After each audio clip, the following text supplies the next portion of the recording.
இயக்குனர் திரு பேரரசு அவர்களை மேடைக்கு வருமாறு அன்புடன் அழைக்கிறோம். இயக்குனர் திரு லிங்குசாமி அவர்களை மேடைக்கு வருமாறு அன்புடன் அழைக்கிறோம். ப்ரொடியூசர் திரு தனஞ்சயன் சார் அவர்களை மேடைக்கு வருமாறு அன்புடன் அழைக்கிறோம். ப்ரொடியூசர் திரு லலித் அவர்களை மேடைக்கு வருமாறு அன்புடன் அழைக்கிறோம். திரு எழில் அவர்களை மேடைக்கு வருமாறு அன்புடன் அழைக்கிறோம்.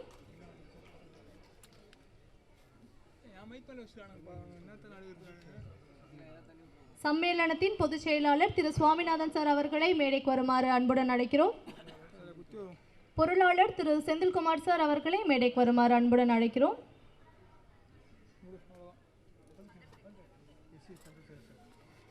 SCC சந்திரசேகர் சார் அவர்களை மேடைக்கு வருமாறு அன்புடன் அழைக்கிறோம். படத்தின் வசனகர்த்தா திரு லியாகத் அலிகான் சார் அவர்களை மேடைக்கு வருமாறு அன்புடன் அழைக்கிறோம். திரு ரவி மரியா அவர்களை மேடைக்கு வருமாறு அன்புடன் அழைக்கிறோம்.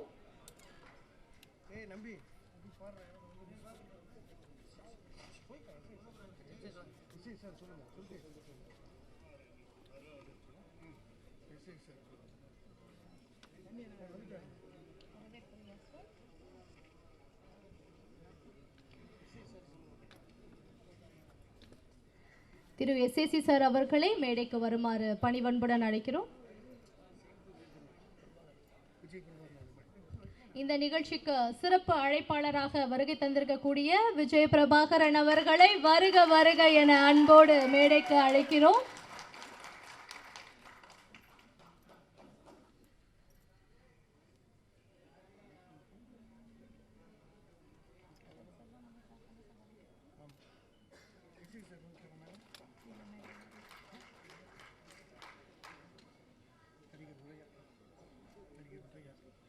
நடிகர் உதயா அவர்களை மேடைக்கு வருமாறு அன்புடன் வரவேற்கிறோம்.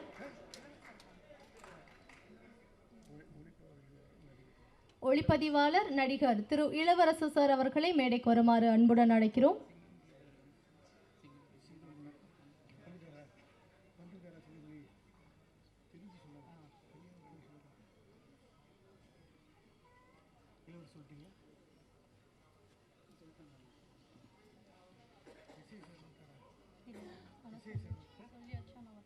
அனைவருக்கும் நன்றி.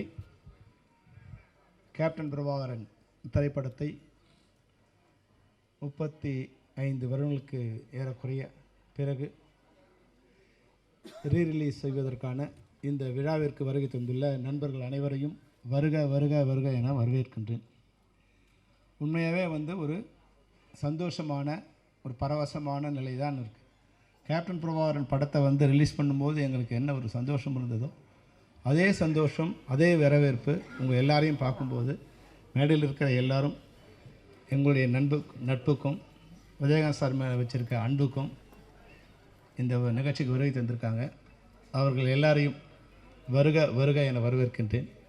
அதுபோலவே இந்த நிகழ்ச்சிக்கு வருகை தந்துள்ள பத்திரிகையாளர்கள், ஊடகவியலாளர்கள் மற்றும் எங்களது நண்பர்கள், பல்வேறு திரைப்படத்துறையைச் சேர்ந்த பல்வேறு சங்கங்களைச் சேர்ந்த உறுப்பினர்கள், சம்மேளனத்தின் நிர்வாகிகள், சம்மேளனத்தின் இணைக்கப்பட்ட சங்கங்களின் நிர்வாகிகள், அதுபோன்றே நடப்பு தயாரிப்பு சங்கத்தின் நிர்வாகிகள், தயாரிப்பாளர்கள், விநியோகஸ்தர்கள், திரையரங்க உரிமையாளர்கள் அனைவரையும் வருக வருக என வரவேற்கின்றோம்.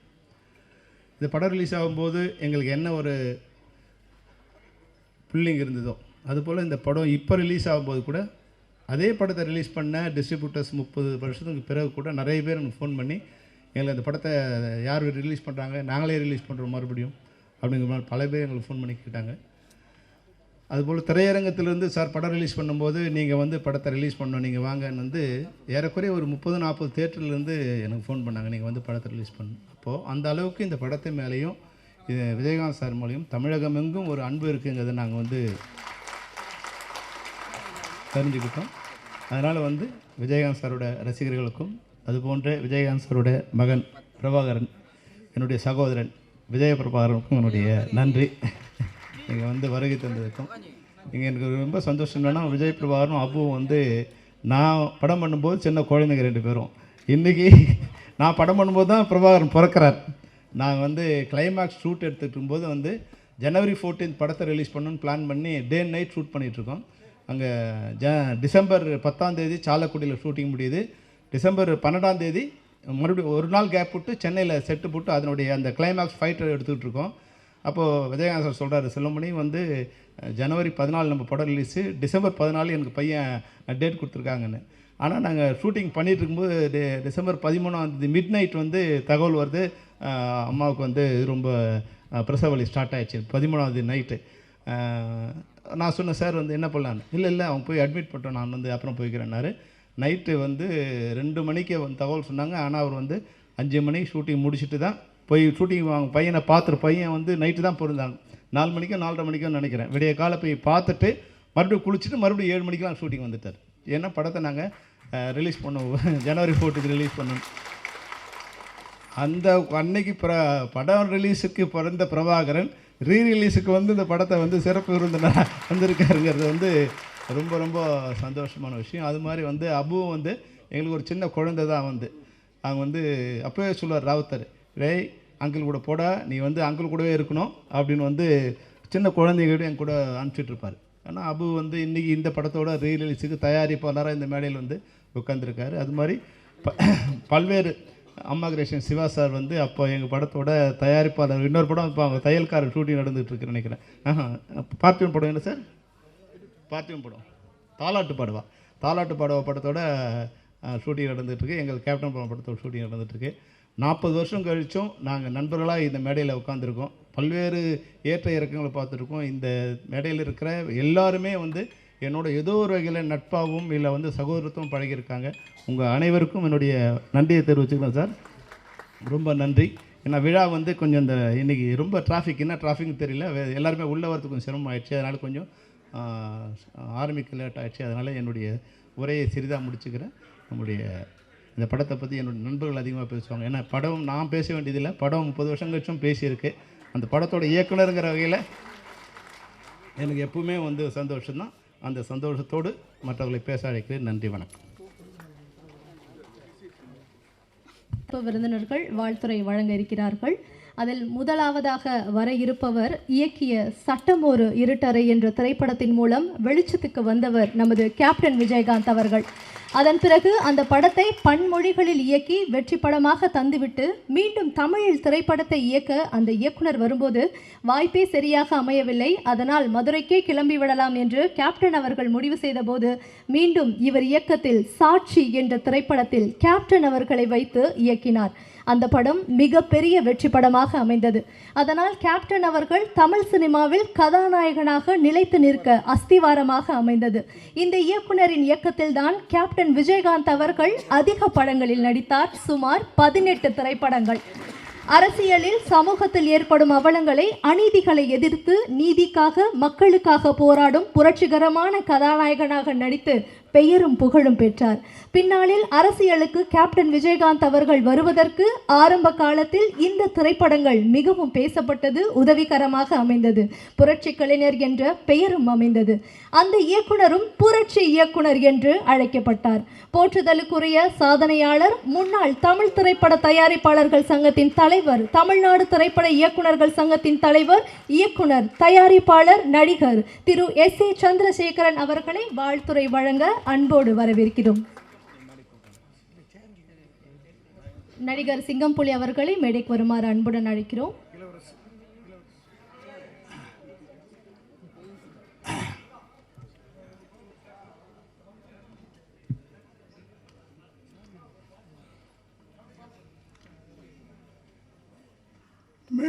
மேடையில் இருக்கின்ற நண்பர்களே, செல்வமணி சார் அவர்களே, வந்திருக்கின்ற மீடியா தொலைக்காட்சி தோழர்களே, எல்லாருக்கும் என்னுடைய மாலை வணக்கம்.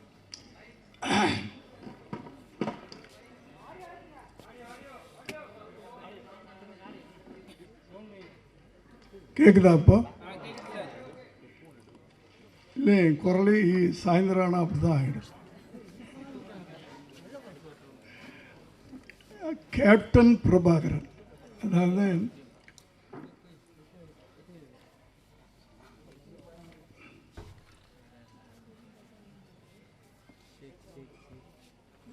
விஜயகாந்த் அவர்களுடைய 100வது படம். பொதுவாக நடிகர்களுக்கு இந்த 100வது படம் வந்து ரொம்ப ரிஸ்காக இருக்கும்.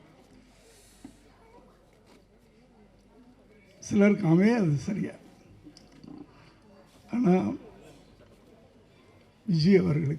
விஜயகாந்த் அவர்களுக்கு இது ஒரு மிகப்பெரிய வெற்றி படமாக அமைஞ்சது. அதாவது ஒவ்வொரு நடிகனுக்கும் ஒரு ஆரம்பம், ஒரு படிக்கட்டாக இருக்கும். இந்த படம் வந்து அடுத்த கட்டத்துக்கு அவர் தூக்கிட்டு போகும், இந்த படம் அடுத்த கட்டத்துக்கு தூக்கிட்டு போகும். அப்படி அமைஞ்சது தான். முதல்ல சட்டபுரட்டரை, அப்புறம் சாட்சி அவரை நிலைநிறுத்திச்சு. அதுக்கு பிறகு வந்த இயக்குனர்களில் சில படங்கள் அடுத்த கட்டத்துக்கு அப்படியே தூக்கிட்டு போச்சு. இந்த படத்தில் தான் கேப்டன் அப்படின்னு இன்னைக்கு வரைக்கும் அவர் பேரே மாறி போச்சு. அது இந்த படத்து மூலமாக தான். ஜென்ரலாக நான் வந்து விஜயகாந்த் நடித்து மற்றவங்க டைரக்ட் பண்ணுற படத்தை நான் ஒரு முறை தான் பார்ப்பேன் நான். ஆனால் இந்த படத்தை 3 தடவை பார்த்துருக்கேன். அப்படியாப்பட்ட ஒரு மேக்கிங். இதில் வசனங்கள் லியாகத் அலி கான் மேடையில் இருக்காங்களா இல்லையான்னு தெரியல, ரொம்ப நல்லா இருக்கும். ரொம்ப யதார்த்தமாக, அதே நேரத்தில் பவர்ஃபுல்லாக இருக்கும். அடுத்து பாடல்கள் எடுத்துக்கிட்டிங்கன்னா அத்தனை பாடல்களும் விட்டு சார் இந்த படத்தில். அப்படி கமர்ஷியலான ஒரு படத்தை அதான் இயக்குனர்கள் ஒரு நடிகரை தூக்கிட்டே போவாங்க நல்ல இயக்குனர்கள் கிடைக்கும்போது. அப்படி விஜயகாந்த் கிடைத்த ஒரு நல்ல பெரிய ஒரு மறக்க முடியாத இயக்குனர்கள் ஒருத்தர் செல்வமணி சார். அந்த 87 அந்த 90 இந்த ஒரு 3-4 வருஷங்கள் ஒரு தமிழ் சினிமாவில் ஒரு ட்ரெண்டு. டிஎஃப்டி டைரக்டர்ஸ்லாம் உள்ளே வந்தாங்க, பயங்கரமான சக்ஸஸ்லாம் கொடுத்தாங்க. ஆனால் என்னென்னா தயாரிப்பாளர்கள்லாம் பயந்துட்டாங்க அவங்க வைக்கிற செலவுகளை எல்லாம் பார்த்துட்டு. ஆனால் டிஎஃப்டி படிச்சுட்டு தயாரிப்பாளருக்கு ஒரு நல்ல லாபத்தை கொடுத்த இயக்குனர் அப்படின்னு நம்ம சொல்லணும்னா, ஏன்னா மற்றவங்களாம் இட்டு கொடுத்தாங்க, நான் இல்லைன்னு சொல்ல. ஆனால் ப்ரொடியூசருங்கெல்லாம் எப்படி அப்படின்றது ஒரு கேள்விக்குறியாக இருந்துச்சு. அப்போது இந்த டிஎஃப்டி டைரக்டர் மேலேயே ஒரு பயம் வர ஆரம்பிச்சிருச்சு ப்ரொடியூசர்ஸ்க்கெலாம். அந்த காலகட்டத்தில் 2 இயக்குனர்களும் எனக்கு தெரிஞ்சு, உதயகுமார் சார் அவரும் டிஎஃப்டி ஸ்டூடெண்ட். ஆனால் ஒரு நாளில் இத்தனை நாளில் நான் படம் எடுத்துருவேன், என்னுடைய ப்ரொடியூசர் லாபம் சம்பாதிக்கணும் அப்படின்னு. அதே நேரத்தில் பிரம்மாண்டம், அந்த பிரம்மாண்டத்தை விட மாட்டாங்க டிஎஃப்டி ஸ்டூடெண்ட்ஸ். அடுத்தது செல்வமணி சார், அவருடைய அத்தனை படங்களும் அந்த காலகட்டத்தில் அத்தனை படங்களும் தயாரிப்பாளர்களுக்கு லாபத்தை கொடுத்த படம். அப்படியாப்பட்ட ஒரு நல்ல படம் திரும்ப ரிலீஸ் ஆகுது. நிச்சயமாக இது முதல்ல நான் எப்படி ஓடிச்சோ அதே மாதிரி திரும்ப ஓடுன்னு எனக்கு நம்பிக்கை இருக்கிறது. இந்த நேரத்தில் நான் விஜயை பற்றி பேசாமல் போனேன். விஜய்னா விஜயகாந்தை பற்றி பேசாமல் போனால் நல்லா இருக்காது.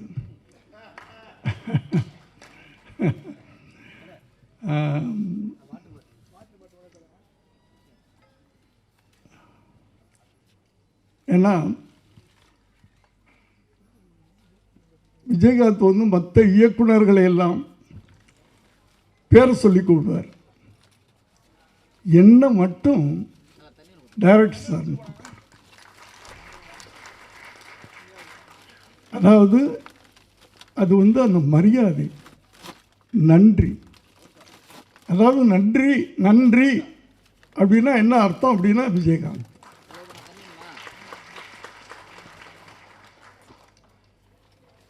அதே ஒரு வார்த்தை மனிதம் அப்படின்னா அதுக்கு என்ன அர்த்தம்னா விஜயகாந்த்.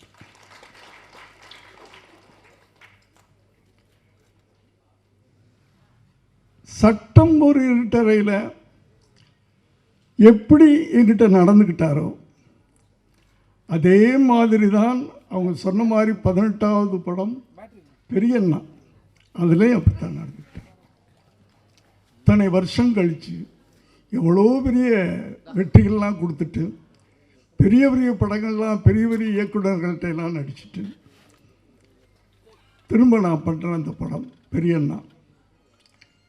அதே மாதிரி மரியாதை, சிம்பிளிசிட்டி.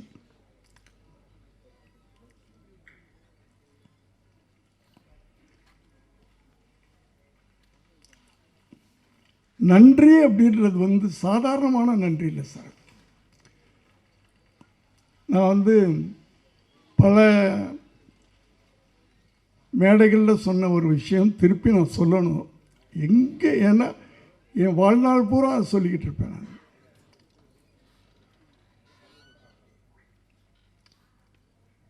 என்னுடைய மகன் உங்களுக்கெல்லாம் தெரியும், விஜய் அவருடைய முதல் படம் ஒரு 69-70 லட்ச ரூபா கிட்டத்தட்ட செலவு பண்ணி நாளைய தீர்ப்புன்னு படம் எடுத்தேன். சரியாக போகலை, உங்கள் எல்லாருக்கும் தெரியும் எப்படி. ஆனால் அவர் நடிகனாக வந்துட்டார், அவரை நம்ம எப்படியோ ப்ரமோட் பண்ணணும். அதுக்கு என்ன பண்ணலான்னு யோசனை பண்ணப்போ சரி ஒரு பெரிய நடிகரோடு நடிக்க வைப்பாமே அப்படின்னு பிளான் பண்ணேன். ஆனால் எந்த பெரிய நடிகரும் ஒத்துக்கல. சரி ஒரு மாதிரி அதில் வேற அவ்வளோ போட்ட படமெல்லாம் போயிடுச்சு. நான் ஒரு டல்லாக அப்படியே இருக்கிறேன். என் மனைவி சொன்னாங்க, ஏங்க நீங்கள் விஜயகாந்த்கிட்ட கேட்கல அப்படின்னு.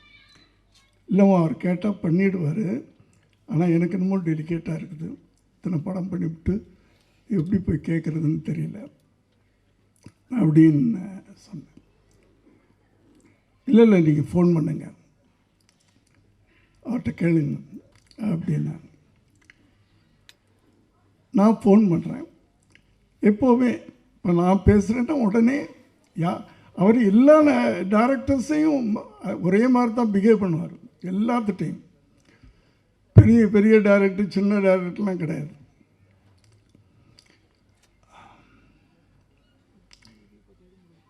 நான் ஃபோன் பண்ணி விஜய் வீட்டில் இருக்காமா அப்படின்னு. ஆமாம் சார், இன்றைக்கி ஷூட்டிங் இல்லை சார், மத்தியானம் தான் சார் 2 மணிக்கு. நான் ஒரு 5 நிமிஷத்தில் வரட்டுமா அப்படின்னு கேட்டேன்.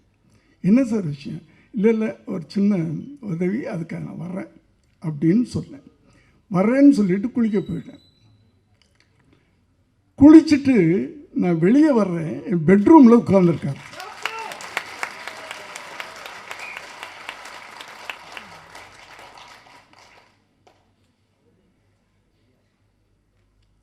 என்ன விஜய் அப்படின்னு. நீங்கள் எதுக்கு சார் வரணும்? நீங்கள் பேசும்போது ஒரு உதவின்னு கேட்ட மாதிரி எனக்கு காதல் விழுந்துச்சு. உதவி கேட்டு நீங்கள் என் வீட்டுக்கு வரக்கூடாது சார்.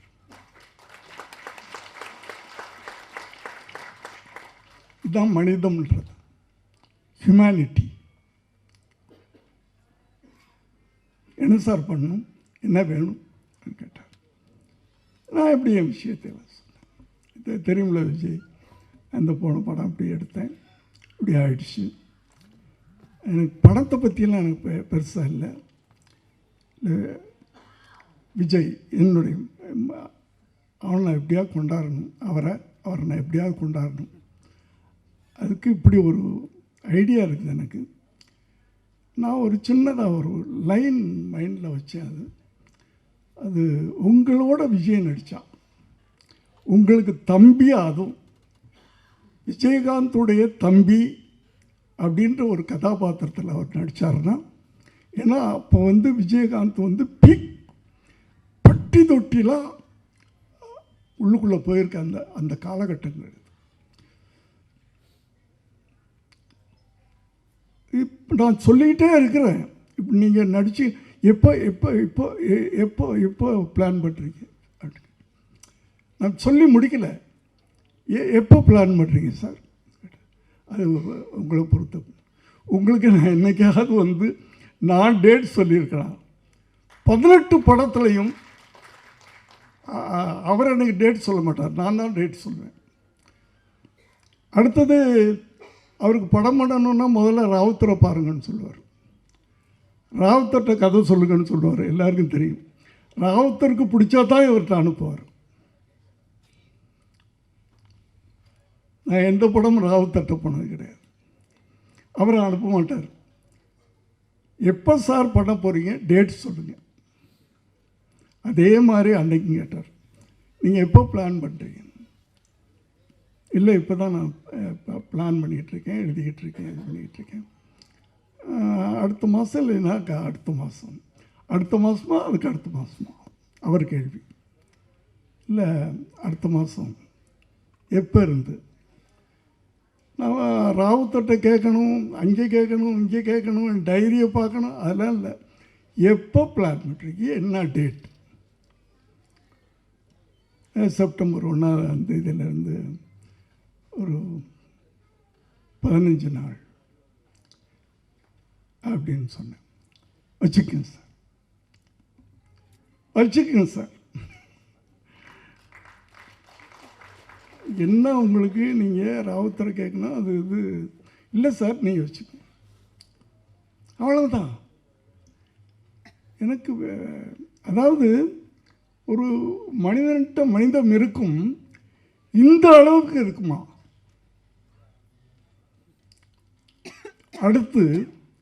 அடுத்த நாளே 1 லட்ச ரூபா எடுத்துகிட்டு வீட்டுக்கு போகிறேன். காலையில் அவர் ஷூட்டிங் கிளப்புறதுக்கு முன்னாடி ஒரு கவரில் போட்டுக்கிட்டு போய் நுழைஞ்சு, விஜய் என்ன சார் இது? இல்லை ஒரு அட்வான்ஸ். இந்த படம் நான் பணம் வாங்க மாட்டேன் சார், தயவு பண்ணி. நான் உங்களுக்கு உதவின்னு கேட்டீங்க, நான் படம் பண்ணுறேன், அவ்வளோதான். நீங்கள் எதுவுமே பேசக்கூடாது, நீங்கள் போங்க. அந்த டேட்டுக்கு நான் வருவேன். பொள்ளாச்சியில் ஷூட்டிங். அப்போல்லாம் பொள்ளாச்சி வந்து இன்னொரு ஸ்டுடியோ மாதிரி இருந்த காலகட்டங்கள். 15 நாள்ன்றது இன்னும் 2 நாள் எக்ஸ்டெண்ட் ஆகுது. 17 நாள் ஷூட்டிங் முடிச்சுட்டு போயிட்டார். அதில் அந்த படத்தில் இன்னும் ஒரு பெரிய, நீங்கள்லாம் பார்த்துருக்க மாட்டீங்க இந்த ஜென்ரேஷன்லாம், செந்தூர பாண்டி. அதில் விஜயகாந்த் வந்து ஒரு பெரிய ஆக்ஷன் ஹீரோவாக உருவாயிட்டார். நான் பார்த்தீங்கன்னா ஜென்ரலாகவே எனக்கு வந்து இந்த தப்பு நடந்தால் கோபம் வரும். ரோட்டில் போய் நானே வந்து ஏன்டா இப்படி பண்ணுறீங்கன்னு சொல்லிவிட்டு அவங்களுக்கு தீர்த்து வைப்பேன், இல்லைன்னா அடி வாங்கிட்டு வர்றேன். ஏதோ ஒன்று நடக்கும். அது அரசியலில் தப்பு நடந்தாலும் கோபம் வரும், சமுதாயத்தில் தப்பு நடந்தாலும் கோபம் வரும். இந்த கோபத்தையெல்லாம் எப்படி கொட்டுறது? சினிமா மூலமாக தான் நான் கொட்டினேன். ஆனால் அதுக்கு ஒரு பவர்ஃபுல்லான ஒரு ஹீரோ வேணும். அது விஜயகாந்த் கிடச்சார். அதனால தான் சொன்னாங்கள்ல, நான் 18 படம் பண்ணேன்னு. நான் எந்த ஹீரோட்டையும் போகலை, கால் ஷீட்டே கேட்குறது இல்லை. நான் கதையை ரெடி பண்ணுவேன், என் கோபத்தையெல்லாம் அவர் மூலமாக தான் கொட்டினேன் நான் படங்களில்.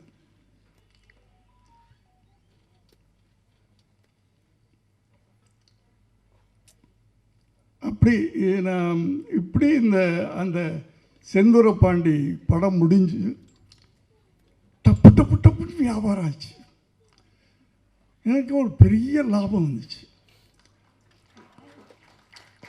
அப்போவும் நான் போய் கேட்குறேன், விஜய் எனக்கு இவ்வளவு ப்ராஃபிட் வந்திருக்கு, நான் உங்களுக்கு ஏதாவது கொடுக்கணும் அப்படின்னு இல்லை சார், நான் வாங்க மாட்டேன், பணம் வாங்க மாட்டேன்னு சொல்லிட்டேன்னா வாங்க மாட்டேன் அப்படின்ட்டார். எனக்கு உறுத்தலாக இருந்துச்சு. என்னடா அவரை வச்சு ஒரு படம் பண்ணி இவ்வளவு நம்ம பணம் சம்பாதிச்சிருக்கிறோம், வாங்க மாட்டேன்னு சொல்கிறாரு, என்ன பண்ணலாம் அப்படின்னு யோசனை பண்ணிக்கிட்டு இருக்கும்போது அவர் வீட்டுக்கு பக்கத்து லேண்டு என் லேண்டு. இதை ரொம்ப நாளாக கேட்டுக்கிட்டு இருந்தார். அவர் இல்லை, அவர்கிட்ட இருக்கிறவங்களாம் சார் எங்கள் கொடுத்தா நாங்கள் எக்ஸ்டெண்ட் பண்ணிக்குவோம் சார் அப்படின்னு கேட்டுக்கிட்டு இருந்தாங்களா. ஏப்பா விஜய் வீட்டு பக்கத்தில் நான் இருக்கக்கூடாதுப்பா, நான் இங்கே வீடு கட்டலான்னு நினச்சிக்கிட்டு இருக்கேன், கொடுக்க மாட்டேன்னு சொல்லிக்கிட்டு இருக்கேன். ஆனால் இப்போ என்ன பண்ணேன்னா அவர் பணம் வாங்க மாட்டேன்னு சொல்லிட்டாரா, நான் நேராக ரிஜிஸ்டர் ஆஃபீஸ், அப்போல்லாம் வந்து விற்கிறவங்க மட்டும் ஒரு ரிஜிஸ்டர் ஆஃபீஸ் போனால் போதும், வாங்குறவங்க போக வேண்டிய தேவையில்லை. அவர் பேரில் ரிஜிஸ்டர் பண்ணி பத்திரத்தை கொண்டு போய் கொடுத்துட்டேன்.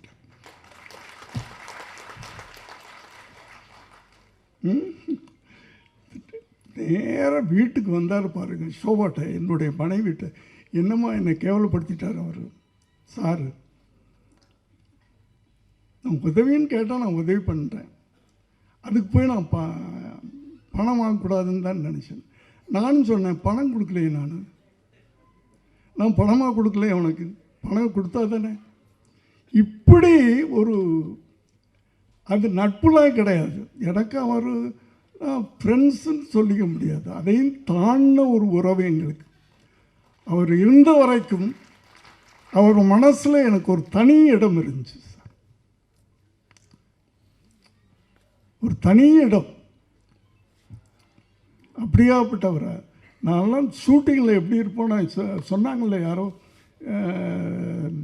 செல்வமணி சார் பேசும்போது, அவர் டைரக்டர் நடிகர் சார், டைரக்டர் நடிகர், அதே நேரத்தில் ப்ரொடியூசரும் லாபம். அவர் ப்ரொடியூசர்லாம் லாபம் வரும், ரெண்டு பேரையும் மைண்டில் வச்சுக்கிடுவார். அவர் படங்களுக்கு ப்ரொடக்ஷன் மேனேஜர் தேவையில்லை, அவர் தான் கரெக்டாக வருவார், அவரே கமாண்ட் பண்ணுவார், அவரே மற்றவங்களை வேலை வாங்குவார். ஒரு நாள் ஏதோ ஒரு படம் என்னுடைய ஷூட்டிங்கு, ஃபைட் சீனில் நான் சிச்சுவேஷன் சொல்லிவிட்டு, அது நைட் எஃபெக்டில் நான் இருக்க மாட்டேன் எப்போவுமே. நைட் ஷூட்டிங்கில் ஃபைட்லேயே இருக்க மாட்டேன். ஃபைட் மாஸ்டர்கிட்ட சிச்சுவேஷன் சொல்லிவிட்டு, விஜய் நீ பார்த்துக்குமா அப்படின்னா, ஃபைட்டுக்கு அவருக்கு தான் தெரியுமே, அவர் பார்த்துக்குருவார். நான் ரெண்டு நாள் தான், 2 கால் ஷீட், நீங்கள் ஃபைட்டை பிடிக்கணும். 2வது நாள் சாயந்தரம் 6 மணிக்கு வருவேன், அந்த எண்டு சீனை நான் எடுப்பேன் அப்படின்னு சொல்லி அந்த 2வது சீனை எல்லாத்தையும் எடுத்துட்டு, அந்த ஃபைட்டு முடியும் போது காலையில் 6 மணிக்கு ஃபைட்டு முடிக்கிறாங்க. ஏன்னா 2 நாளில் முடிக்கணும்னு சொல்லிவிட்டேன். 2வது நாள் கொஞ்சம் ஜாஸ்தியாகுது, சாருக்கு தெரியாமல் நைட் ஃபுல்லாக போகலாம் அப்படின்றாங்க. ஆனால் எனக்கு ஃபோன் வந்துக்கிட்டு இருக்கு, நைட்டு எக்ஸ்டெண்ட் பண்ணுறாங்க. ஓகே சரி, 6 மணிக்கு போயிட்டார்ல, திருப்பி 9 மணிக்கு போய் தூங்குறதெல்லாம் கிடையாது, போகிறாரு, குளிக்கிறாரு, திருப்பி வந்துட்டார் ஷூட்டிங். அந்த அளவுக்கு ஒரு அது ஒழுங்கு, டிசிப்ளின், பக்தி, மரியாதை, இதெல்லாம் ஒன்று சேர்ந்த ஒரு மனிதன். அதாவது எல்லாரும் நம்ம பிறக்கிறோம், படிக்கிறோம், வேலைக்கு போகிறோம், கல்யாணம் பண்ணிக்கிறோம், குழந்தை குட்டி, ஒரு நாளைக்கு போயிடுறோம், அவ்வளோதான். இருந்தாலும் யார் இப்படி ஒருத்தன் இருந்தான்னு கூட தெரியாது. ஆனால் விஜயகாந்த் மறைந்த பிறகும் இன்னும் வாழ்ந்து கொண்டிருக்கிறார் அப்படின்னா அந்த அடையாளத்தை விட்டுட்டு போகிறவன் தான் மனிதன். ஒரு அடையாளத்தை விட்டு போகணும். நம்ம இந்த பூமிக்கு வந்ததுக்கு ஒரு அடையாளத்தை விட்டு போகணும். அந்த அடையாளத்தோடு இன்று அவர் குடும்பம் இருக்கிறது. என்னுடைய செல்லுமணி சார், உங்களுக்கு என்னுடைய வாழ்த்துக்கள். இந்த படம் திரும்ப உங்களை படம் பண்ண வைக்கும் சார். இந்த படம் ரிலீஸ் ஆன பிறகு திரும்ப உங்களை தேடி ப்ரொடியூசர்ஸ் வருவாங்க. நன்றி சார், வணக்கம். நான் சீக்கிரம் போகிறேன், மன்னிச்சுக்க. எல்லோரும் மேடையில் இருக்கவங்களாம் என்னை மன்னிச்சுக்க. மிக்க நன்றி சார். எஸ்ஐசி சார் அவர்களுக்கு திரு செல்வமணி சார் அவர்கள் பொன்னாடை அணிவித்து மரியாதை செய்வார்கள்.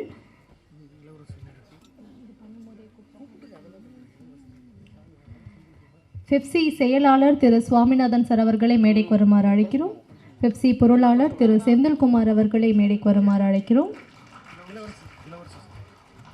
நடிகர் திரு இளவரசு அவர்களை மேடைக்கு வருமாறு அன்புடன் அழைக்கிறோம்.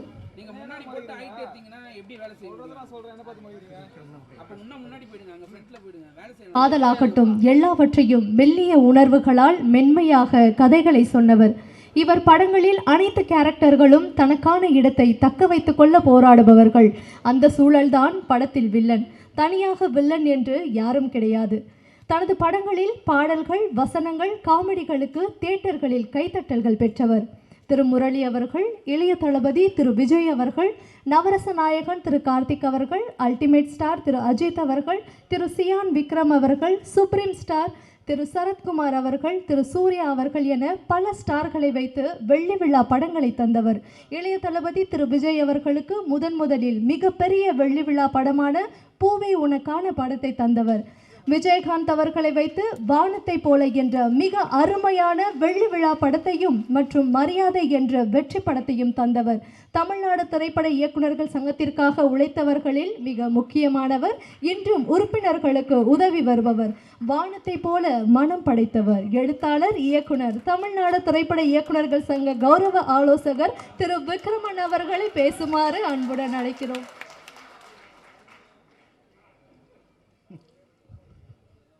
எல்லாம் ஒவ்வொரு பில்டாக பாருங்கள். அனைவருக்கும் வணக்கம். கேப்டன் எப்படி ரமணாவில் வந்து பயங்கர புள்ளி விவரம் சொல்லுவாரோ அந்த மாதிரி இந்த நிகழ்ச்சி தொகுப்பாளர் வந்து கேப்டன் பிரபாகர் ரிலீஸ் ஆன பிறகு கிட்டத்தட்ட 10,000 சொச்சம் படம் ரிலீஸ் ஆகிருக்குன்னு சொல்லி ரொம்ப அழகான ஒரு புள்ளி விவரம் சொன்னாங்க. எனக்கு இன்னும் கேப்டன் பிரபாகரன் ரிலீஸ் ஆன அந்த காலகட்டம் எனக்கு ஞாபகத்தில் இருக்குது. இது வந்து 1991 ஏப்ரல் 14 ரிலீஸ் ஆச்சு. அதான் செல்வமணிகிட்ட நான் கிளாரிஃபை பண்ணிக்கிட்டேன். அவர் ஜனவரி 14 அப்படின்னு சொன்னார். அது இல்லை. அப்புறம் அவர் சொன்னார் இல்லை ஜனவரி 14 பிளான் பண்ணால் நான் ரிலீஸ் பண்ண முடியலன்னு சொன்னார். ஏன்னா இந்த படம் வந்து உங்களுக்கெல்லாம் தெரியும், 100வது படம்ன்றது சில நடிகர்களுக்கு மட்டும்தான் சக்ஸஸ்ஃபுல்லாக வந்திருக்கு. சிவாஜி சாருக்கு நவராத்திரி, எம்ஜிஆர் அவர்களுக்கு ஒளிவிளக்கு, கேப்டனுக்கு கேப்டன் பிரபாகரன். இதில் அப்போ வந்து கேப்டன் பிரபாகரன் ரொம்ப முதல்ல 100வது படமாக சென்டிமெண்ட்டாக அது சரியாக வராது அப்படின்னு நினச்சாங்க. படம் பெரிய ஹிட்டு. அப்படி ஓடிட்டு இருக்கும்போது ராஜீவ்காந்தியினுடைய படுகொலை கரெக்டாக. அப்போ வந்து இந்த படத்துக்கு பயங்கர செட்பேக்கு. ஏன்னா கேப்டன் வந்து உங்களுக்கெல்லாம் தெரியும், இலங்கை போராளிகளுக்கு ரொம்ப சப்போர்ட்டிவான ஆள். விடுதலை போராட்ட பிரபாகரன் தலைவர் பிரபாகரனுக்கு ரொம்ப நெருங்கியவர் அவர். அதனால் இது கொஞ்சம் எதிர்ப்பெல்லாம் வந்தது. ஆனால் அப்போ எல்லோரும் என்ன நினச்சாங்கன்னா இப்போ கேப்டன் பிரபாகரன் விழுந்துருன்னு நினச்சாங்க. ஆனால் அதுக்கு அப்புறமும் அந்த படம் பெரிய சக்ஸஸ் ஆச்சு. அதுதான் அந்த படத்தினுடைய மிகப்பெரிய வெற்றி. இப்போ இந்த ட்ரெய்லர் பார்க்கும்போது அப்படியே மறந்துட்டேன் நான். என்ன பிரம்மாண்டமாக இருக்குது படைப்பு. கிட்டத்தட்ட ஒரு 35 ஆண்டுகளுக்கு முன்னால் பார்த்த அதே பிரம்மாண்டம் இப்பவும் இருக்குது. நான் வந்து கேப்டனுடைய ரொம்ப ரசிகன். நான் வந்து சந்திரசேகர் சார் சட்டமுறையற்றை படம் பண்ணும்போதே அந்த படம் பார்த்ததுலேருந்தே நான் ரசிகன். எனக்கு தெரிஞ்ச ஒரு டிஸ்ட்ரிபியூட்டர் வந்து திருநெல்வேலி டிஸ்ட்ரிபியூட்டரு, அவர் வந்து சாட்சி படம் வந்து என்னை ப்ரிவியூ பார்க்க கூப்பிட்றாரு. அந்த படம் வந்து சொன்னேன், சார் இந்த படம் வாங்க, கண்டிப்பாக அந்த படம் பெருசாக ஹிட் ஆகும் அப்படின்னு சொன்னேன்.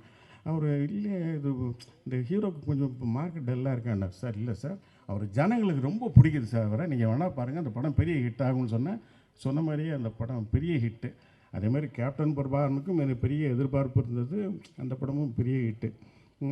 இப்போல்லாம் டிவியில் சில சாங்ஸ் கேப்டன் சாங்லாம் பார்க்கும்போது எனக்கு ரொம்ப பார்க்க முடியாது. அந்த மாலை கருக்களில் சோலை அந்த பாட்டு வந்து நீதியின் மறுபக்கம்னு நினைக்கிறேன், ரொம்ப பிடிச்ச பாட்டு. அதெல்லாம் பார்க்கும்போது எனக்கு அப்படியே கண்ணீர் வந்துடும். இப்போ கேப்டன் பிரபாகர் இந்த ட்ரெய்லரு டீசர்லாம் பார்க்கும்போது கேப்டன் பிரபாகர் இன்னும் ஞாபகம் இருக்குது எனக்கு. இப்போ அந்த ஓப்பனிங் வந்து கிட்டத்தட்ட கேப்டன் வந்து ஒரு 20 நிமிஷம் லேட்டாக தான் வருவார்னு நினைக்கிறேன், கரெக்டாக. அதெல்லாம் அப்போ பார்க்கும்போது என்னடா கேப்டன் சீக்கிரம் வரமாட்டாரா அப்படின்ற மாதிரி இருக்கும். முதல்ல சரத்குமார்லாம் காமிச்சு, பாசமுள்ள பாண்டியரி பாட்டெலாம் காமிச்சு, அப்புறம் தான் கேப்டன் வருவார். கேப்டன் வரும்போது இன்ட்ரொடக்ஷனே பிரமாதமாக இருக்கும். கேப்டனுடைய லெக் ஷாட்டு அது இதுன்னு காமிச்சு ஒரு அடி, ஒருத்தனை போலீஸ்காரனை அடித்து அப்புறம் போலீஸ் ஸ்டேஷனுக்குள்ளே ஒரு ஃபைட் பண்ணுவார் பாருங்க, மரண்ட்டேன். அது மாதிரிலாம் ஒரு ஃபைட்டு எந்த ஆர்டிஸ்டாலையும் பண்ண முடியாது. ஈவன் ஜாக்கி சாரம் கூட பண்ணலாங்க, நான் சொல்கிறேன். அந்த மாதிரி கேப்டன் மிரட்டுவார். அதெல்லாம் அந்த மாதிரி ஃபைட் பண்ணுறதுக்கெலாம் இப்போ யாரும் ஆர்டிஸ்ட் கிடையாதுங்க. எல்லாம் சும்மா ரோப் கட்டி டூப் போட்டு தான் எல்லோரும் பண்ணுறாங்க. அது கேப்டனோட நான் ஒர்க் பண்ணியிருக்கனால சொல்கிறேன். எனக்கெல்லாம் வந்து ரொம்ப பொறாமையாக இருக்குது. கேப்டன் வச்சு இவ்வளோ அழகாக ஒரு படம் பண்ணியிருக்காரு, நம்ம அப்படி பண்ண தவறிட்டோமே, நம்ம சும்மா கேப்டனுக்கு ஒரு மஞ்சள் பையும் கூடையும் கொடுத்துட்டோமே அப்படின்னு சொல்லி ரொம்ப எனக்கே ஒரு அடிக்கடி ஒரு காம்ப்ளெக்ஸ் வரும். இருந்தாலும் நான் மரியாதையில் ஒரு சின்ன ஒரு மரியாதை செலுத்தினேன் அவருக்காக அந்த படமே அவருக்காக தான் பண்ணேன். சிவா சாருக்கு தெரியும். அந்த படத்தில் அவருக்காக ஒரு அழகான ஓப்பனிங் வச்சேன். நீங்கள் பலர் மரியாதை படம் பார்த்துருப்பீங்களான்னு எனக்கு தெரியாது. ஒரு சின்ன குழந்தை கொஞ்சம் உயரமான ஒரு இடத்துல சூரியனையே பார்த்துட்டு இருக்கும். அப்போ அவங்க அம்மா வாசல் தெளிச்சிட்டு இருப்பாங்க அதிகாலையில். அந்த குழந்தைய பார்ப்பாங்க, அந்த குழந்தை அப்படியே சூரியனையே பார்த்துட்டு இருக்கும். அப்போ இந்த அம்மாவுக்கு ஒரு ஷாட், அந்த குழந்தைக்கு ஒரு ஷாட்டு, அந்த சூரியனுக்கு ஒரு ஷாட்டு. என்னடா இது, நானும் அப்போ இருந்து பார்த்துக்கிட்டே இருக்கேன், அந்த சூரியனையே பார்த்துட்டு இருக்கியே அப்படின்னு சொல்லி அந்த அம்மா கேட்கும். அந்த குழந்தை அந்த ஒரு 5 வயசு பையன் அப்படி பார்த்துட்டு, இல்லைம்மா அந்த சூரியனுக்கு மீசை வச்சா எப்படி இருக்குன்னு பார்த்தேன் அப்படின்னு. இது என்னடா கேள்வி, நம்ம ஐயா மாதிரி இருக்குண்டா அப்படின்னு சொல்லி அந்த அம்மா சொல்லுவாங்க. உடனே அந்த சூரியனுக்கு அப்படியே ஒரு ஜூம் போச்சுன்னா அந்த சூரியனில் ஒரு மீசை வரும், ஒரு மூக்கு வரும், ஒரு உதடு வரும், அப்படியே ஒரு ஃபேஸ் வந்தால் கேப்டனுடைய ஃபேஸு. கேப்டன் அப்படியே ஸ்லோ மோஷனில் நடந்து வருவார். அங்கே புரட்சி கலைஞரின் அப்படின்னு சொல்லி மரியாதைன்னு போட்டிருப்போம். என்னால் முடிஞ்ச ஒரு சின்ன மரியாதை கேப்டனுக்கு, அவ்வளோதான். மறுபடியும் கேப்டன் வச்சு படம் பண்ணணும்னு நினச்சேன், அந்த வாய்ப்பு கிடைக்கல. கேப்டன் அரசியலே தீவிரமாயிட்டார். நம்ம கேப்டனுக்கு செய்ய வேண்டிய மரியாதை வந்து நிச்சயமாக அவருடைய மகன் விஜய பிரபாகரனுக்கு அரசியல்லையும் சண்முக பாண்டியனுக்கு சினிமாலையும் செலுத்தி அவங்கள மிகப்பெரிய உயரத்துக்கு கொண்டு செல்லணும்னு சொல்லி இந்த படம் முதல்ல எப்படி வெற்றி பெற்றதோ அதே மாதிரி ரீரிலீஸ்லேயும் மிகப்பெரிய வெற்றி பெறும். என்னுடைய வாழ்த்துக்கள். நன்றி. Thank you sir. அவர்களின் நம்பிக்கைக்கு உரியவர், அவர்களுக்கு அவர்களுடன் இணைந்து பயணித்தவர், படங்களையும் தயாரித்தவர், பல வெற்றி படங்களின் தயாரிப்பாளர், இன்று நடப்பு தயாரிப்பாளர்கள் சங்கத்தின் செயலாளர். சினிமாவில் இவர் இல்லாத நிகழ்வுகளே இல்லை. பிரம்மாண்டமான படைப்பான கேப்டன் பிரபாகரனில் இவரது பங்களிப்பும் உண்டு. அம்மா கிரியேஷன்ஸ் டி. சிவா அவர்களை வாழ்த்துரை வழங்க அன்புடன் அழைக்கிறோம். அனைவருக்கும் வணக்கம். அகில இந்திய சினிமாவும் உற்று பார்த்த மிகச்சிற சினிமாக்களிலே கேப்டன் பிரபாகரன் முக்கியமான படம். இந்த படத்தின் மூலமாக கேப்டன்ற ஒரு அடைமொழியை தந்து இப்படி ஒரு பிரம்மாண்டமான படத்தை அந்த காலத்தில் யாரும் எடுக்க முடியாத ஒரு பட்ஜெட்டில் படம் எடுத்த எங்களுடைய வழிகாட்டி ஆசான் அண்ணன் ஆசை இப்ராஹிம் ராவுத்தர் அவர்களை நான் மொத்த கேப்டன் பிரபாகரன் குழுவின் சார்பாக வணக்கம் தெரிவித்துக் கொள்கிறேன். ஏன்னா இப்ராஹிம் இல்லைன்னா இந்த மாதிரி இப்படி ஒரு பிரம்மாண்டம் ஒன்று உருவாயிருக்கவே முடியாது. ஏன்னா அந்த மாதிரி வந்து கேப்டனுக்காக செலவு பண்ணுறதுல அவருக்கு மேலே யாருமே இல்லை. ஒரு நாள் காலையில் பெஞ்சில் வந்து டீ குடிச்சிட்டு இருக்கும்போது அன்றைக்கி தினத்தந்தி பேப்பரில் தமிழீழம் பிரபாகரனை பற்றி ஒரு நியூஸ் வருது. அதை பார்த்துட்டு படத்துக்கு இனிமேல் கேப்டன் பிரபாகரன் தான் டைட்டில்னு கூப்பிட்டு சொன்னார். அந்த மாதிரி வந்து இந்த கேப்டன்ற அடைமொழி அங்கிருந்து உருவாச்சு. இன்றைக்கி வந்து உலகம் உள்ளளவும் இன்றைக்கி போகிற கேப்டன் என்ற வார்த்தை அவரால் கொடுக்கப்பட்டது என்பதை இந்த இடத்துல அவருடைய மரியாதைக்காக நினைவு கூறுகிறேன். இந்த படம் வந்து ஒரு செல்லுமணி எப்படி எடுத்தான்னு கேட்டிங்கன்னா, ஒரு ஷோலே படத்தோடைய ஒரு 10% பட்ஜெட்டில் தமிழில் ஒரு ஷோலை எடுத்து கொடுத்தார். அது காரணம் அப்படி ஒரு உழைப்பு, அப்படி ஒரு திட்டமிடுதல் இருந்தது. அந்த மாதிரி கிட்டத்தட்ட 2வது படத்திலேயே இப்படி ஒரு முத்திரையை பற்றி இயக்குனர் அப்படி இருக்கவே முடியாது. அந்த மாதிரி ஒரு மாபெரும் சாதனையை செல்லுமணி செய்த படம். அந்த செல்லுமணி கூட வந்து அப்படியே தோளுக்கு தோல் நின்ற வசனம் லியாகத் அலிகான். பிற்காலத்தினுடைய கேப்டனுடைய அனைத்து அரசியல் ஈடுபாடுகளுக்கும் அரசியல் சிந்தனைகளுக்கும் அஸ்திவாரமாக அமைந்தது லியாகத் அலிகானுடைய வசனங்கள் என்று சொன்னால் நிச்சயமாக மிகையாகாது. ஏன்னா அப்படி அனல் தெரிக்கும் வசனங்களை கேப்டனுக்காக உருகி எழுதியவர் வந்து லியாகத் அலிகான். அவர் இந்த இடத்துல நன்றியோடு நினைவு கூறுகிறேன். அது மாதிரி ஒரு மாபெரும் ஒரு பலதரப்பட்ட ஒரு ஒரு மல்டிபிள் பர்சனாலிட்டியான ஒரு மன்சூர் அலிகானை உருவாக்கி தந்த படம் இந்த கேப்டன் பிரபாகரன். அதை வந்து அவன் மன்சூர் அலிகானை மோல்டு பண்ணி கொண்டு இருக்க செல்லுமணி என்ன பாடுபட்டிருக்கான்றது செல்லுமணிக்கு தான் தெரியும். அது மாதிரி அற்புதமான ஒரு திரைப்படம். அது மாதிரி வந்து சிவந்தவன் படத்தில் பட்டத்திராணி பாட்டுக்கு அப்புறம் அதுக்கு இணையாக ஒரு பாடல் போட்டப்பட்டால் அது வந்து ஆட்டமா சேராட்டமா பாட்டு தானே. அப்படி ஒரு இசையை கொடுத்த ராஜா சார். இப்படி இந்த படத்துக்கு எல்லாருடைய பங்களிப்பும் இருந்தது. அற்புதமான ஒரு படம். இதிலெல்லாம் தாண்டி இந்த ரத்தம் சிந்தி எடுத்த படம்லாம் சொல்லுவாங்க. ஆனால் கேப்டன் ரத்தம் கொட்ட கொட்ட நடித்த படம் வந்து இந்த படம். ஏன்னா அவர் இந்த படத்துக்கு உழைத்த உழைப்பும் பட்ட சிரமமும் எடுத்த ரிஸ்க்கும் சிந்திய ரத்தமும் அளவில்லாத உண்மையாகவே ஷாட்டில் அப்படியே ரத்த ஒழுகு நடிச்சிருக்கார். இந்த செல்லுமணி பல மேடைகளில் அப்படியே ரோப்போட கயிறோட ரத்தம் அப்படியே ரத்தம் சொட்ட சொட்ட ரோப்பில் வருவார். அந்த மாதிரிலாம் அவர் நடித்து இந்த படத்துக்கு வந்து உயிர் கொடுத்துருக்காரு. அது அந்த கேப்டன் பிரபாகரனை இந்த விழாவிலே நம்முடைய பிரபாகரனே வந்து கலந்துக்கிட்டது எனக்கு ரொம்ப சந்தோஷம். தம்பி அபு வந்தது ரொம்ப மகிழ்ச்சி. இந்த கேப்டன் பிரபாகரன் வந்து ஒரு காலத்தை வென்ற படம். அதனால் அது விக்ரமன் சார் சொன்ன மாதிரி ஒருத்தருக்கு ஒரு ஐகானிக் படம்னா இது கேப்டனுக்கு இதுதான் படம். அந்த மாதிரி இப்படி ஒரு படத்தை கொடுத்து ரீரிலீஸ் பண்ணுற இந்த ஸ்பேரோ ஃபிலிம்ஸ் நம்ம டிஸ்ட்ரிபியூட்டர் கார்த்தி அவர்களுக்கும் மற்ற இந்த எல்லாம் வந்து வாழ்த்து நன்றி. இந்த கேப்டன் பிரபாகரன் மீண்டும் ஒரு வசூலில் ரீரிலீஸில் இதுதான் பெஸ்ட்டுன்னு ஒரு சாதனையை படைக்க வேண்டும் என்று வாழ்த்தி விடைபெறுகிறேன். நன்றி, வணக்கம். வாசனுக்கு பிறகு தமிழ் சினிமாவின் பிரம்மாண்டம் யார் என்றால் இவர்தாம் என்று ஊரே சொல்லும். கூலிக்காரன், உழைப்பறிந்து வாடை வழங்குவதில் நல்லவன். சென்னையின் வடக்கு சீமையிலே இவர் பிறந்தாலும் இவருடைய கிழக்கு சீமையை பார் போற்றும். தமிழ் திரைப்படத்துறையில் ஆயிரக்கணக்கான தொழிலாளர்களை, நூற்றுக்கணக்கான தொழில்நுட்ப கலைஞர்களை, பல தயாரிப்பாளர்களை வாடாமல் பாதுகாத்து வாழ வைக்கும் வாடிவாசல். கலைப்புலி எஸ் தானு அவர்களை வாழ்த்துரை வழங்க அன்புடன் அழைக்கிறோம்.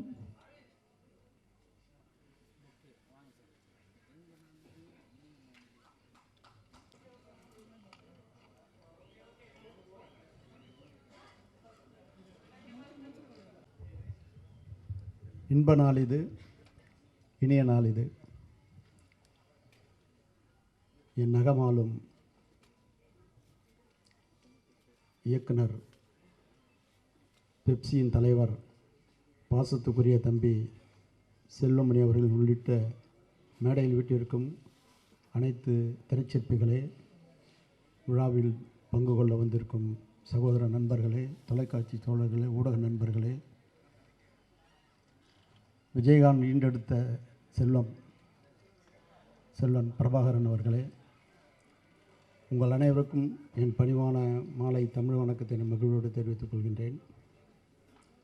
விஜயகாந்த் அவர்களை நினைக்கும் பொழுது என்றுமே பசுமையாகத்தான் என் கண்கள் பணிக்கும்.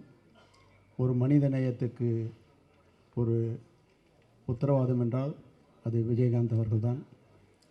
அவரோடு நான் பயணித்தது கூலிக்காரன், நல்லவன், தெருப்பாடகன் என்னும் புதுப்பாடகன். என்னை கதை, திரைக்கதை, வசனகர்த்தா, பாடலாசிரியர் ஆக்கினார் நல்லவனில். அடுத்து என்னுடைய ஈடுபாட்டை பார்த்து என்னையே இயக்கச் செய்து, என்னையே இசையமைக்கச் செய்து தெருப்பாடகனை தந்தவர். அப்படிப்பட்ட மனிதரை என் வாழ்நாளில் மறக்க முடியாது. கடையேழு வள்ளல்களை பற்றி நாம் படித்திருக்கிறோம், பார்த்ததில்லை.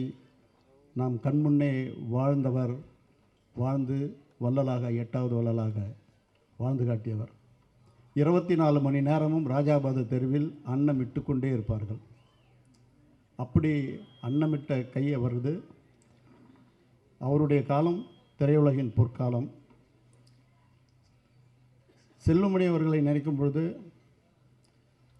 2 படங்கள் தான், புலன் விசாரணையும் கேப்டன் பிரபாகரனும் ஒரு மைல்ஸ்டோன். வட இந்திய தயாரிப்பாளர்களெல்லாம் போட்டி போட்டு செல்வமணி அவர்களை படத்திற்காக, இயக்குனருக்காக அட்வான்ஸோடு வந்து காத்திருந்த காலம் அந்த காலம். அந்த கற்காலம் பொற்காலமாக மாறியது. அப்படிப்பட்ட விஜயகாந்த் அவர்கள் இந்த படத்தில் கேப்டன் பிரபாகரன், ஆம், நான் தந்த அடைமொழி புரட்சி கலைஞர் கேப்டன் பிரபாகரன். இந்த புரட்சி கலைஞர் என்றது புரட்சி நடிகருடைய எம்ஜிஆருடைய புரட்சியையும் கலைஞருடைய பெயரையும் சேர்த்து தான் புரட்சி கலைஞர் என்று நான் கூலிக்காரனில் அழைத்தேன். மாபெரும் மிகப்பெரிய வசூலுக்கு சொந்தக்காரராகத்தான் அவர் விளங்கினார். திரையுலகில் எந்த ஒரு பிரச்சனை இருந்தாலும் முன்னணியில் வந்து நின்று அவர் பணியாற்றிய விதம் காலத்தால் மறக்க முடியாதது. நடிகர் சங்கத்தை மீட்டெடுத்து அதனுடைய கடனை அடைத்து அதற்கு ஒரு மிகப்பெரிய வழிகாட்டி அமைந்தார். அப்படிப்பட்டவருக்கு அவருக்கு திருமணம் நிச்சயிக்கப்பட்ட போது என்னிடம் சொன்னது கலைஞர் தலைமையில் நடத்த வேண்டும் என்றார். உடனே கலைஞரிடம் அழைத்து சென்று என்ன தேதி வேணும்னு கேட்குறாரு. 4 தேதி கொடுக்குறாரு கலைஞர்கிட்ட. நீ என்ன தேதி சொல்லு, நான் வரேன் அப்படின்னாரு. அந்த தேதி தான் நடந்தது. அப்படிப்பட்ட திருமண வைபவம் மதுரையில் அந்த மாதிரி ஒரு முத்தையா மன்றத்தில் அந்த மாதிரி எந்த காலத்திலும் நடக்காது, நடக்கவும் முடியாது. அப்படிப்பட்ட கடல் அலை போல மக்கள் வெள்ளத்தில் அவருடைய திருமணம் நடந்தது. அதை நினைக்கும் பொழுது எங்கள் கண்கள் பனிக்கிறது, நெஞ்சம் நெகிழ்கிறது. அவருடைய செல்வங்கள் அரசியலிலும் சரி சினிமாவிலும் சரி முன்னேற்ற பாதையில் செல்வார்கள் என்று சொல்லி வாய்ப்பு தெரிவித்து அமைகிறேன். இந்த ஆட்டமா பாட்டமா பாடு மட்டும் ஒரு ட்ரெய்லர் மாதிரி எடுத்திருந்தார். அதான் கேட்டேன், எவ்வளோ டான்ஸஸ்ப்பா அப்படின்னு. 60 டான்ஸர் 600 டான்ஸர் மாதிரி எடுத்திருக்கிறார். எப்படி நைட்டில் அந்த லைட்ஸோடு அவங்க புறப்பட்டு வர்றது, காவல்துறை அதிகாரிகளோட ஒரு ட்ரெய்லர், ஒரு பாட்டு போட்டால் அந்த படத்தை பார்க்கணும்னு சொல்கிற ஒரே ஒரு சூழலில் உருவாக்கிய ஒரு கலைச்சிற்பி தான் தம்பி செல்வமணி அவர்கள். வாழிய வாழிய வாழி என்று வாழ்த்தி விடைபெறுகிறேன். நன்றி, வணக்கம். எப்படி விஜயகாந்துக்கு ஒரு லியாகத் ஊருக்கு ஊர் போய் அவரை பற்றி பறைசாற்றி கூட்டம் போட்டு அவர் புகழை சேர்த்தாரோ, அதுபோல் திரையுலகில் செல்வமணியினுடைய படம் அவருக்கு ஒரு கொடையாக விளங்கும் என்று சொல்லி விடைபெறுகிறேன். நன்றி, வணக்கம். ரம்யா கிருஷ்ணன் மேம் அவர்களை வருக வருக என அன்போடு வரவேற்கிறோம். தற்போது கேப்டன் இந்த பெருமைகளுக்கெல்லாம் சொந்தக்காரர், எழுத்தாளர், இயக்குனர், கவிஞர், இசையமைப்பாளர், தயாரிப்பாளர், இப்போது பிஸியான நடிகர், தமிழ்நாடு திரைப்பட இயக்குநர்கள் சங்கத்தில் ஆர்.கே. செல்வமணி அவர்களுடன் துணைத் தலைவராக, பொதுச் செயலாளராக, இப்போது தலைவராக பொறுப்பு வகிப்பவர் திரு ஆர்.வி. உதயகுமார் அவர்களை வாழ்த்துரை வழங்க அன்புடன் அழைக்கிறோம். அனைவருக்கும் வணக்கம்.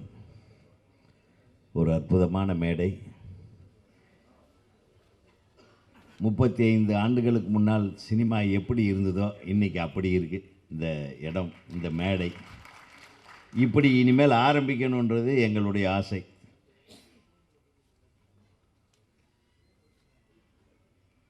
அதாவது எல்லோரும் சொல்லிட்டாங்க விஜயகாந்த் சார் பற்றி. விஜயகாந்த் சாருக்கு ரொம்ப ரொம்ப கடமைப்பட்டவர்கள் திரைப்படக் கல்லூரி மாணவர்கள். ஏன்னா கிட்டத்தட்ட விஜயகாந்த் சார் மாதிரி அதிகமான இயக்குனர்களை உருவாக்கின நடிகர்கள் தமிழ் சினிமாவில் யாருமே கிடையாது. அதனாலேயே விஜயகாந்த் அவர்களுக்கு அவர் இயக்குனர்களுடைய ஒரு தெய்வம் மாதிரி எங்களுக்கு அவர் தெரிகிறார். ஏன்னா நிறைய இயக்குனர்களை உருவாக்கினவர். அதில் முதன்மையானவர்னு சொன்னால் நமது செல்வமணியை சொல்லலாம். ஆர்.கே. செல்வமணி அவருக்கு கொடுத்த 2 வாய்ப்பையும் அற்புதமாக பயன்படுத்தி ராவுத்தர் ஃபிலிம்ஸுடைய அந்த பேரை உச்சத்தில் கொண்டு போனதுக்கு செல்வமணி அவர்களுடைய ஒரு கடினமான உழைப்பாளி. அவர் பண்ணுற வேலையெல்லாம் சொல்லுவாங்க. அவருடைய கேமராமேனுங்கெல்லாம் எனக்கு கேமராமேனுங்க சொல்வது, என்னடா மனுஷனா என்ன அப்படின்னு சொல்லுவேன் நான். நைட்டெல்லாம் வேலை செஞ்சிட்ருப்பான், டேயெல்லாம் வேலை செஞ்சிட்ருப்பான். சாப்பிட மாட்டார் சரியா. அவரும் தூங்க மாட்டார், அடுத்தவனையும் தூங்க விட மாட்டார். படத்தை பார்த்தவங்களையும் தூங்க விட மாட்டேன்ற, இப்போவும் தூங்க விட மாட்டேன்றீங்க இந்த படத்துக்கு. அது ரம்யா கிருஷ்ணன் மேடம் வரலையான்னு மனசுக்குள்ளேயே நினச்சிட்டு இருந்தேன். அது என்ன அழகா, எவ்வளவு அழகா அந்த டான்ஸை, அந்த ஸ்வீட், அப்போ அவ்வளவு இன்னசென்ட்டு. இப்போவும் அதை பற்றி தான் இருக்குது. அப்போ நடித்த அதே ரம்யா கிருஷ்ணனை இந்த மேடையில் பார்க்குறது ஒரு மிகப்பெரிய விஷயம். ரொம்ப நன்றிம்மா நீங்கள் இந்த விழாவில் கலந்துட்டதுக்கு.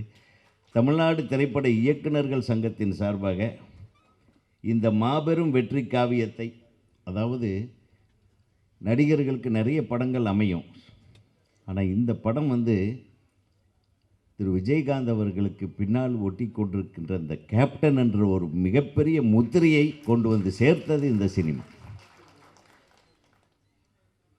அதை எல்லாரும் குறிப்பிட்டாங்க. நமது விஜய பிரபாகரன் அவர்கள் தோன்றியதும் இந்த சினிமாவில் தான். ஸோ இந்த சினிமாவுக்கு நிறைய சாதனைகள் உண்டு. அந்த சாதனைகளை படைத்த நமது பெப்சி தலைவர், திரைப்படக் கல்லூரியின் மிகச்சிறந்த ஒரு படைப்பாளி திரு ஆர்கே செல்வமணி அவர்களுக்கு தமிழ்நாடு திரைப்பட இயக்குநர்கள் சங்கத்தின் சார்பாக ஒரு சின்ன மரியாதையை நம்ம இயக்குநர்கள் எல்லாம் சேர்ந்து செய்ய ஆசைப்படுகிறோம். அதுக்கப்புறம் நான் வந்து திருப்பி பேசுவேன். நன்றி சார்.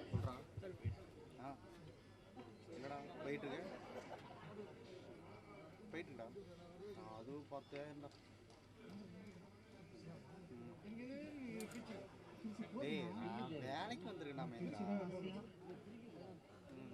சத்தியமாக யார்ட்டையும் கேட்க முடியாது. நான் அப்படியே சொன்னேன்ல.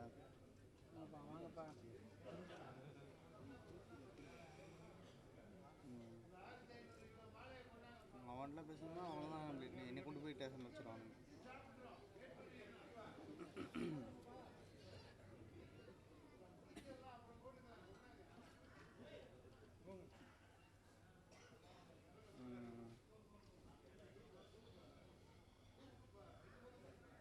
ஏதாவது சும்மா எதுவும் பண்ண வேண்டியதான். அனைவருக்கும் வணக்கம். இது தமிழ்நாடு திரைப்பட இயக்குனர் சங்கத்தின் சார்பாக நடக்குது. இணை துணை உதவி இயக்குனர்கள் யாராவது இருந்தால் கீழே இருந்தால் கொஞ்சம் மேலே வாங்க, மேடைக்கு வாங்க ப்ளீஸ். நன்றி.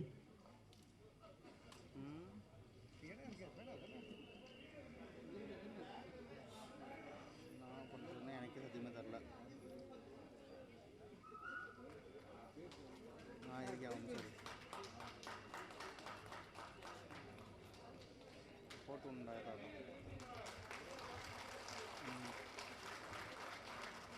சரி இது கூப்பிட்றேன்.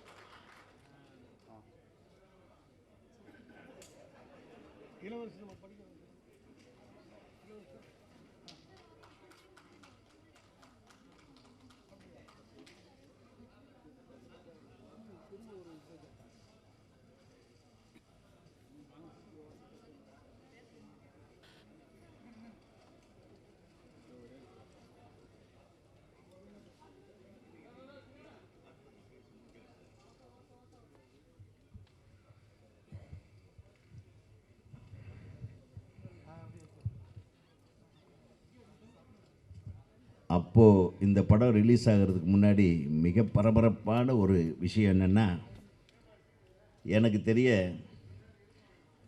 இளையராஜா சார்கிட்ட போயிட்டு இந்த படத்துக்கு நீங்கள் மியூசிக் பண்ணணுன்னு விஜயகாந்த் சார் கேட்டதாகவும், இப்போ செல்வமணி கிட்ட கேட்டிருக்காரு, சார் இந்த படத்தில் பாட்டே கிடையாதுன்ட்டாப்லையா. அப்புறம் என்னையா இது, ஏதோ ஒரு 2 பாட்டாவது வெய்யி அப்படின்னு கம்பல் பண்ணி வச்ச பாட்டு தான் சொல்லுவார். ஆனால் அந்த பாட்டு ரம்யா கிருஷ்ணன் அவர்கள் நடமாடிய அந்த ஆட்டமா பாட்டமா அதோட ஓப்பனிங் பிஜிஎம் வந்து அது இன்னைக்கு வரையிலும் உலக வரலாறில் பதிக்கப்பட்ட ஒரு இசை கோர்வையினுடைய அற்புதமான படைப்பு இளையராஜா அவர்கள் வந்து கொடுத்தார். இன்றைக்கி அந்த பீட்டு வந்ததுன்னா இதுதான் பாட்டுன்னு எல்லாத்துக்கும் உலகம் ஃபுல்லாக தெரியுது. அது எப்படி ஒரு மிகப்பெரிய விஷயம் அது. அவர் வந்து ஷோலே பாட்டு மாதிரி வேணும்னு கேட்டிருக்காரு தவிர அவர் 10 ஷோலே மாதிரி அவர் பாட்டு போட்டிருக்கார். ஸோ இளையராஜா அவர்களுடைய இசை, அதுவும் பின்னணி கோர்வை, ஒவ்வொரு ஷாட்டும். என் தம்பி வந்து நான் வந்து என்னென்னா இப்போ பயந்துட்டேன். ஒரு பக்கம் ஊமை விழிகள்னு ஒரு படத்தை படுத்து பயங்கர கிராண்டியராக எடுத்துக்கிட்டாங்க. அதில் நான் ஒர்க் பண்ணேன். 2வது தம்பி இந்த கேப்டன் பிரபாகரன் படத்தை போட்டிங்க. ஆனால் இந்த அடுத்தது நான் ஒரு படம் பண்ணுறேன். என்னையா சரி, அவர் என்ன நினச்சிக்கிட்டாரு, சின்ன சரி ஃபில்ம் இன்ஸ்டியூட் பசங்க இவரும் கிராண்டியராக எடுப்பாருன்னு நினச்சிட்டாங்க. நான் 35mm போதுங்க.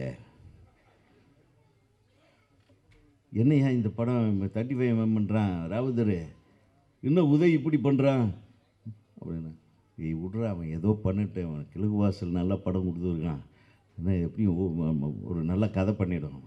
நான் கதையெல்லாம் சொல்கிறேன், அவருக்கு ஒன்றுமே பிடிக்கல.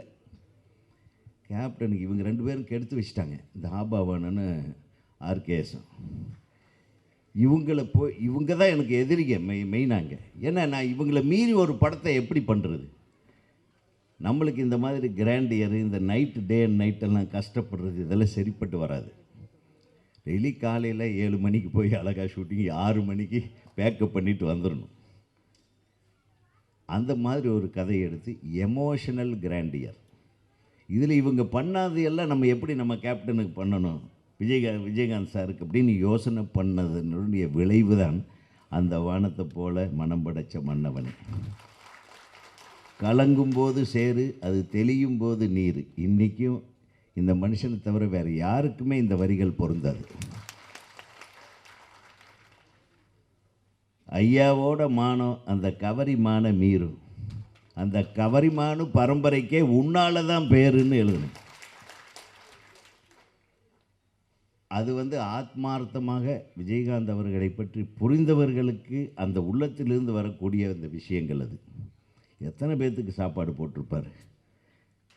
பசியோடு அந்த பக்கம் போகிறவன்லாம் சும்மா அவரை பார்க்கறதுக்கு வந்திருக்கோம் அப்படின்னு சொன்னார்னா பின்னாடி டைனிங் டேபிளை சிமெண்ட்லேயே கட்டி வச்ச ஒரே ஆள் அவர் தான். மற்றவங்களாவது டைனிங் டேபிளை போட்டிருப்பாங்க, சேர் 4 சேர் போட்டு சிமெண்ட்லேயே கட்டி வச்சு ஒவ்வொரு நாளும் பிரியாணி தான். யாருக்கு எந்த வஞ்சனையும் கிடையாது, பிரியாணி. அந்த காலத்தில் நம்ம அந்த சினிமா ஏதாச்சும் ஒரு இடத்துல போய் மாட்டிக்கிட்டு ஒரு ஆட்டோவில் போகிறோன்னா நம்ம இந்த மாதிரி நம்ம யார் இந்த மாதிரி விஜயகாந்த் சார் ஆஃபீஸ் பக்கம் போகணும், ஆஃபீஸுக்கு போகணும், அந்த மாதிரி போகணும்னு சொன்னால் அவனுக்கு காசே வாங்க மாட்டாங்க. யார் எந்த ஆட்டோக்காரங்க காசு வாங்க மாட்டாங்கன்னா அத்தனை ஆட்டோக்காரங்களுக்கு அவர் சாப்பாடு போட்டிருப்பார். ஸோ அத்தகைய ஒரு மனிதர்கள் மாணிக்கம் அண்ணன் எஸ்ஏசி அவர்கள் சொன்னது மாதிரி எந்த ஒரு மனுஷனுக்கும் கொடுத்து பழக்கம் இருக்கலாம், ஆனால் அடுத்தவங்க என்ன எதிர்பார்க்குறாங்கன்றதை கேட்காமையே தெரிஞ்சு உதவி செய்யக்கூடிய ஒரே மாமனிதன் விஜயகாந்த் சார் அவர்கள் தான். ஸோ அவருடைய ஆன்மா இன்றைக்கி ரொம்ப சந்தோஷப்படும். இந்த கேப்டன் பிரபாகரன் படம் இதை தைரியமாக எடுத்து வெளியிடும் எனது அன்பு தம்பி கார்த்திக் அவர்களுக்கும் அவருடைய பார்ட்னருக்கும் எனது மனமார்ந்த வாழ்த்துகள். நிச்சயமாக இந்த படம் மிகப்பெரிய வெற்றி படமாக அமையும். இதுக்கப்புறம் பெப்சியில் வேலையை விட்டுட்டு தொடர்ந்து படங்களை செய்ய வேண்டும் என் தம்பி என்று அன்போடு என்னை வாழ்த்து விடைபெறுகிறேன். நன்றி வணக்கம். நன்றி சார். அடுத்ததாக வாழ்த்துறை